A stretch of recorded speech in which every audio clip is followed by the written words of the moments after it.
Salam sejahtera pemirsa, senang rasanya bisa berjumpa kembali dengan Anda dalam pembahasan buku Bugar Selamanya. Bagaimana buku ini memberikan kita pelajaran yang sangat luar biasa mengenai kesehatan jasmani kita dan juga kesehatan rohani kita. Karena di dalam Alkitab dikatakan bahwa hati yang gembira adalah obat yang manjur. Jadi dalam setiap masalah apapun yang kita hadapi, janganlah kita selalu bersungut-sungut, tetapi percayalah bahwa Tuhan selalu bersama-sama dengan kita. Dan biarlah hati yang gembira itu selalu ada dalam diri kita masing-masing. Pada hari ini kita sudah memasuki halaman yang ke-18 dengan judul Pentingnya Marshmallow. Ayat inti kita pada hari ini terdapat dalam Galatia 5 ayat yang ke-16 dengan bunyi, "Maksudku ialah, hiduplah oleh roh, maka kamu tidak akan menuruti keinginan daging."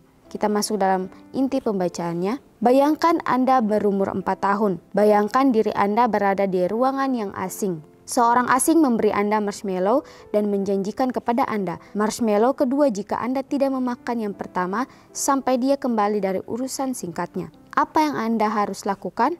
Apakah Anda segera melahap marshmallow itu tanpa memikirkan hal yang lain? Atau dengan tidak melakukan apapun selain menatap marshmallow tersebut? Apakah Anda mengarahkan semua pengendalian diri Anda yang mungkin Anda miliki sebagai seorang yang berusia 4 tahun dan menunggu sampai pemberinya kembali? Pertanyaan itu terbukti klasik dalam penelitian yang dilakukan pada sekelompok anak berusia 4 tahun. Ketika para peneliti melacak anak-anak tersebut, 14 tahun kemudian mereka menemukan bahwa tes ini merupakan alat prediksi yang luar biasa tentang seperti apa anak-anak di sekolah nantinya. Orang-orang yang telah menunggu ketika penelitian dilakukan mendapat nilai secara signifikan lebih tinggi dari 210 poin lebih tinggi. Dalam tes prestasi skolastik, ujian apapun yang menilai pemahaman dan bakat siswa dalam mata pelajaran inti pendidikan seperti sejarah, sains, atau bahasa. Selain itu, anak-anak yang telah menunggu dengan sabar di kemudian hari menjadi lebih stabil secara emosional dibandingkan kelompok lain, lebih disukai oleh gurunya dan rekan-rekan mereka, dan masih mampu menunda kepuasan dalam mengejar tujuan mereka. Bagaimana pelajaran yang sangat luar biasa kembali diingatkan kepada kita dari judulnya Pentingnya Marshmallow. Ini membahas tentang suatu contoh kepada kita masing-masing. Dikatakan bahwa ada anak yang berumur 4 tahun. Dia di dalam ruangan yang asing, dan ketika di dalam ruangan yang asing itu dia diberikan marshmallow tersebut oleh seseorang yang tidak dia kenal. Dan orang asing ini dia menjanjikan sesuatu kepada anak yang berusia 4 tahun ini. Dan dia mengatakan bahwa marshmallow itu harus habis ketika orang asing ini sudah balik dari pekerjaan atau dari urusan singkatnya itu. Ini memberikan suatu contoh atau memberikan suatu gambaran kembali kepada kita. Bagaimana dari pelajaran ini intinya adalah tentang pengendalian diri oleh seorang anak atau dari seorang remaja ataupun dari orang tua. Dikatakan di sini bahwa selain itu anak-anak yang telah menunggu dengan sabar di kemudian hari menjadi lebih stabil secara emosional dibandingkan kelompok lain, lebih disukai oleh gurunya dan rekan-rekan mereka, dan masih mampu menunda kepuasan dalam mengejar tujuan mereka. Jadi pelajaran yang sangat luar biasa mengingatkan kepada orang tua juga bagaimana didiklah anak-anak Anda dengan memberikan mereka yaitu pengendalian diri, karena pengendalian diri itulah sangat penting dalam kehidupan anak-anak, terutama pada diri saya sendiri. Bagaimana pelajaran ini memberikan suatu pelajaran yang sangat luar biasa kepada diri saya lagi. Bagaimana dikatakan bahwa biarlah pengendalian itu ada dalam diri kita, biarlah pengendalian diri itu boleh kita tanamkan dalam hati kita masing-masing, dalam diri kita masing-masing.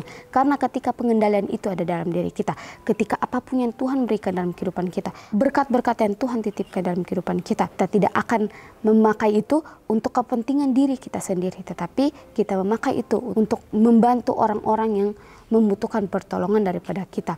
Jadi bagaimana pelajaran yang sangat luar biasa, karena tabiat-tabiat yang Kristus sudah tinggalkan kepada kita, itulah yang harus kita contohkan ke dalam diri kita. Karena ketika Tuhan datang ke dunia ini, dia menjelma menjadi seorang manusia, dan dia bertumbuh menjadi seorang anak.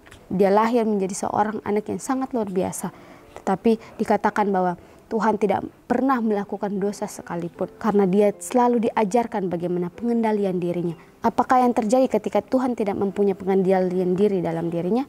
Mungkin kita umat manusia sudah binasa karena Tuhan tidak mempunyai pengendalian diri sehingga dia tidak bisa menahan emosionalnya, sehingga dia mempunyai keegoisan dalam dirinya, sehingga dia bisa saja datang ke dunia ini untuk melenyapkan umatnya daripada untuk menyelamatkan umatnya. Jadi pelajaran yang sangat luar biasa kepada kita, kepada anak-anak juga. Biarlah setiap pelajaran-pelajaran orang tua sudah berikan kepada kita, biarlah kita mau simpan itu, biarlah ajaran-ajaran Tuhan titipkan kepada orang tua untuk mengajarkan kepada kita sebagai anak-anak.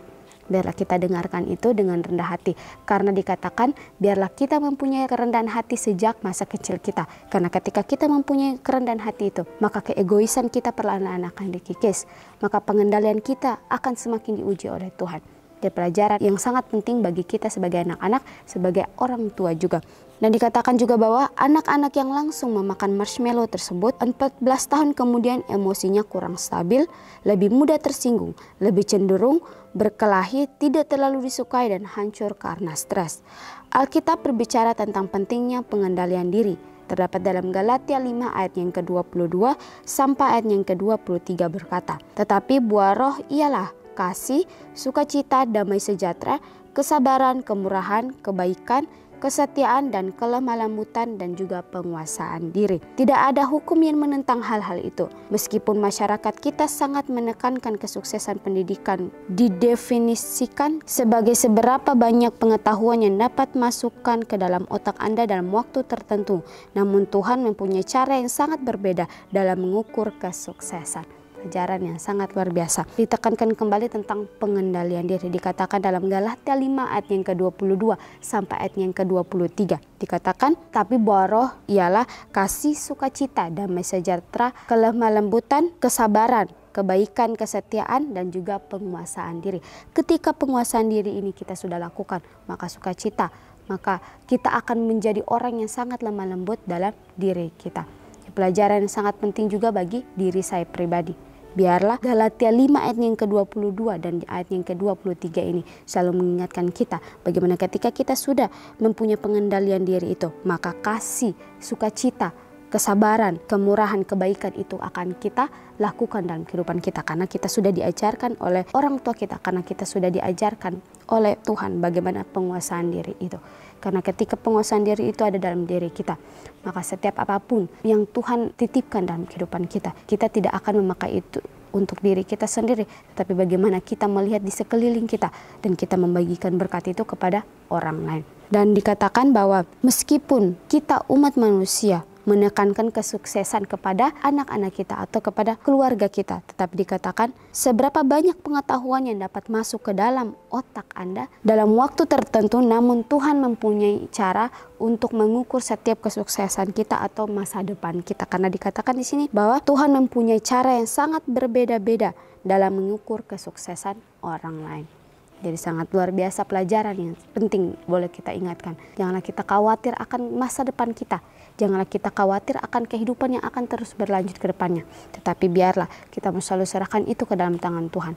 Biarlah kita mau bertanya apakah yang Tuhan memberikan dalam kehidupan saya. Janganlah kita memilih melalui kehendak kita sendiri, tetapi biarlah kita mengikuti apa yang diarahkan oleh Tuhan kepada diri kita masing-masing. Biarlah pengendalian diri kita itu boleh kita tanamkan dalam diri kita, karena ketika kita mempunyai pengendalian diri, kita tidak akan mengambil jalannya kita sendiri. Kita akan selalu sabar untuk menunggu jawaban daripada Tuhan. Janganlah kita juga takut akan masa depan kita, karena setiap masa depan dikatakan bahwa Tuhan sudah menentukan itu kepada umat manusia. Kita lanjut. Kini ilmu pengetahuan telah mengikuti apa yang selalu disajikan dalam Alkitab untuk kita. Tuhan menjanjikan kita kesuksesan bukan berdasarkan standar duniawi, prestasi, akademis atau ukuran kekayaan, tetapi atas dasar rohnya yang bekerja di dalam kita.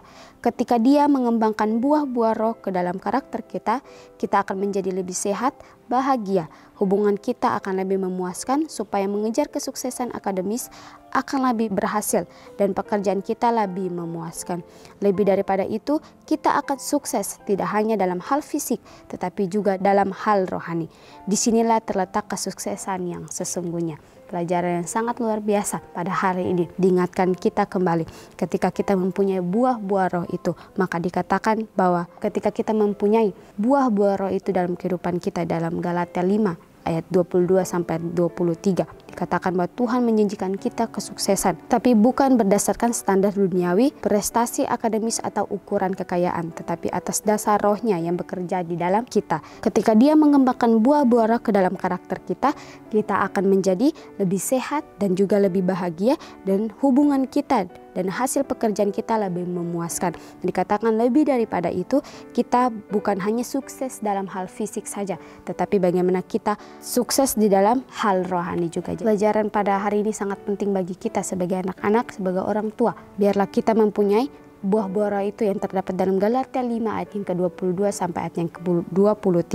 Dikatakan kita bukan sehat melalui fisik saja, tetapi kita akan sehat dan kita akan sukses dalam hal rohani juga. Jadi ketika pengendalian diri itu kita sudah lakukan, maka kasih sukacita, damai sejahtera, kesabaran, kemurahan, kebaikan, kelemah lembutan, itu kita akan lakukan dalam kehidupan kita karena kita sudah mempunyai pengendalian diri. Dan pertanyaan di sini bahwa bukankah menarik bahwa satu karakter pengendalian diri dapat memiliki pengaruh yang luas terhadap kesuksesan hidup seseorang? Seberapa sehat pengendalian diri Anda? Pertanyaan pribadi lepas pribadi kepada kita masing-masing. Biarlah pertanyaan itu boleh kita doakan dan boleh kita jawab dalam diri kita masing-masing. Seberapa sehat pengendalian diri kita? Apakah pengendalian diri kita itu dapat bermanfaat bagi orang lain juga? Jadi mungkin pelajaran ini boleh mengingatkan kita bagaimana ketika karakter-karakter Kristus sudah berikan dalam kehidupan kita. Jangan kita selalu abaikan itu, jangan kita lalaikan itu. Tetapi bagaimana pelajaran ini mengingatkan kita kembali. Biarlah kita mau selalu mencontohkan karakter Kristus itu dalam kehidupan kita. Mungkin bagi umat manusia, mungkin katakan karakter Kristus itu sangat susah untuk kita contohkan dalam kehidupan kita. Tetapi dikatakan, diingatkan kembali. Itu akan susah ketika kita tidak mau menuruti. Tapi ketika kita melakukannya, mencontohkan itu dengan sepenuh hati kita, dengan kerelaan hati kita, dan kita mau untuk diajar oleh Tuhan, maka itu akan gampang untuk kita lewati. Walaupun banyak masalah, banyak ujian yang Tuhan berikan dalam kehidupan kita, tetapi itu akan selalu melatih kita hari demi hari untuk selalu bertumbuh. Karena ketika kita meminta Tuhan untuk kita tidak mau menjadi orang yang marah-marah, itu tidak langsung kita akan menjadi orang yang selalu sabar dalam kehidupan kita. Tuhan akan mengirimkan banyak sekali orang untuk menguji kesabaran kita. Tetapi bagaimana? Biarlah kita selalu sabar untuk menghadapi setiap apapun yang Tuhan berikan dalam kehidupan kita. Ya, mungkin ini saja pelajaran kita pada hari ini. Kita akan berjumpa kembali di dalam pembahasan yang berikutnya. Salam sejahtera dan Tuhan memberkati.